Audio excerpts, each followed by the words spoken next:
கதைமாலை நேயர்களுக்கு அன்பு வணக்கம். ஒருத்தருக்கு மன நிம்மதியும் மன நிறைவும் எதில் கிடைக்கும்? ஒவ்வொருத்தருக்கும் ஒவ்வொன்றில் கிடைக்கும். ஒரு சிலருக்கு பணம், ஒரு சிலருக்கு அறிவு, ஒரு சிலருக்கு அழகு, ஒரு சிலருக்கு புகழ், இல்லையா? ஆனால் எல்லாருக்கும் எந்த ஒரே விஷயத்தில் மன நிம்மதி கிடைக்கும்? இந்த கதையை கேளுங்க, நீங்கள் தெரிஞ்சுக்குவீங்க.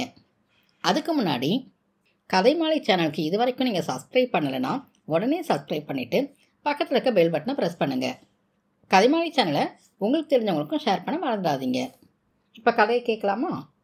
ஒரு நாள் திடீர்னு கடவுள் பூமிக்கு வர்றாரு. ஒரு 10 மனிதர்களை பார்த்து அந்த மனிதர்கள்கிட்ட உங்களுக்கு என்ன வேணுமோ கேளுங்க, தரேன்னு சொல்லி சொல்கிறாரு. அவங்களுக்கு ஒரே சந்தோஷம். கடவுளை பார்த்ததே ஒரு பெரிய சந்தோஷம். இதில் அவராகவே உங்களுக்கு என்ன வேணுமோ கேளுங்க, தரேன்னு சொல்லி சொல்லிட்டாரு. அவங்க சந்தோஷத்துக்கு கேட்கவா வேணும்? முதல்ல ஒரு மனிதன் சொல்கிறான், எனக்கு பெரிய பிஸ்னஸ் வேணும், அதுலேருந்து நிறைய பணம் கிடைக்கணும்னு சொல்லி சொல்கிறான்.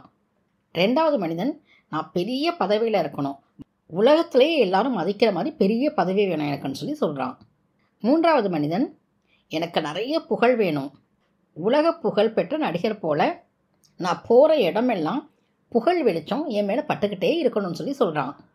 நாலாவதாக ஒரு பெண்மணி, உலக அழகிய போல பேரழகு எனக்கு வேணும், என்னை பார்க்குறவங்களாம் என்னோட அழகில் மயங்கணும் அப்படின்னு சொல்லி சொல்கிறா. இப்படியே மற்ற 5 பேரும் அவங்களுக்கு என்னென்ன வேணுமோ அதெல்லாம் கேட்குறாங்க. கடவுளும் அவர் சொன்ன மாதிரியே அவங்க கேட்ட ஒன்றொன்னையும் உடனே கொடுத்துட்றாரு. இப்போ 10வது மனிதனோட முறை. அவன் கேட்குறான், உலகத்தில் ஒரு மனிதன் உச்சக்கட்டமாக எந்த அளவு மன நிம்மதியோடும் மன நிறைவோடும் வாழ முடியுமோ அந்த நிலை எனக்கு வேணும்னு சொல்லி கேட்குறான். 9 பேரும் அவனை திரும்பி பார்த்து சிரிக்கிறாங்க. மன நிம்மதி, மன நிறைவு, நாங்களும் அதுக்குத்தானே இதையெல்லாம் கேட்டோம், நாம் விரும்புகிறது கிடைச்சா மனநிறைவு தானாக கிடைக்க போகுது அப்படின்னு சொல்லி சொல்கிறாங்க.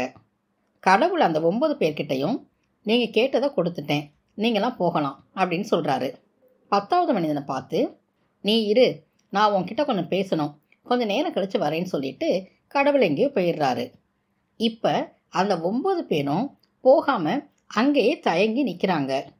கடவுள் அந்த 10வது மனிதன்கிட்ட என்ன சொல்ல போகிறாரு, என்ன கொடுக்க போகிறாரு அவனுக்கு, அதை எப்படியாவது தெரிஞ்சுக்கணும்னு சொல்லிட்டு அவங்களோட மனம் அலைப்பாயுது. அவங்க எல்லாம் ஆசைப்பட்ட எதுவோ அது அவங்க கையில் கிடச்சிருச்சு. ஆனாலும் இன்னும் எதுவுமே கிடைக்காத அந்த 10வது மனிதன் மேலே பொறாமை கொண்டு மனம் வெதும்புகிறாங்க. நேரம் ஆக ஆக வெறுப்பில் வெந்து போகிறாங்க. தாம் விரும்பியது கையில் இருக்கிறதே அவங்களுக்கு மறந்து போச்சு, அதை அனுபவிக்கணுங்கிறதையும் மறந்துட்டாங்க. அப்போதே அந்த இடத்துலையே அவங்க நிம்மதி குறைஞ்சிருச்சு, மனநிறைவும் இல்லாமல் போயிருச்சு. ஆனால் அந்த 10வது மனிதன் கடவுள் சொல்லுக்காக எந்த பதட்டமும் இல்லாமல் காத்திருக்கிறான். கடவுள் தன்கிட்ட பேச போகிறாருங்கிறதுலையே அவனுக்கு அவன் கேட்ட முழு மனநிறைவும் கிடச்சிருச்சு. நாம் 10வது மனிதனா இல்லை 10வது என்கிற மனிதனா? முடிவெடுங்கள். எண்ணும் எண்ணங்களே உங்களை தீர்மானிக்கும். இனிமையான எண்ணங்களோட இந்த உலகத்தில் மகிழ்ச்சியோடு வாழ பேராசையை ஒழிச்சிட்டு மன நிம்மதிங்கிற விலை மதிப்பற்ற செல்வத்தை பெற முயற்சி செய்யுங்கள். வாழ்க வளமுடன். இந்த கதை உங்களுக்கு பிடிச்சிருக்கோன்னு நினைக்கிறேன். இது வரைக்கும் நீங்கள் கதைமாலை சேனலை சப்ஸ்கிரைப் பண்ணலைன்னா உடனே சப்ஸ்கிரைப் பண்ணிவிட்டு பக்கத்தில் இருக்க பெல் பட்டனை ப்ரெஸ் பண்ணுங்கள். உங்களுக்கு தெரிஞ்சவங்களுக்கும் கதைமாலை சேனலை ஷேர் பண்ண மறந்துடாதீங்க.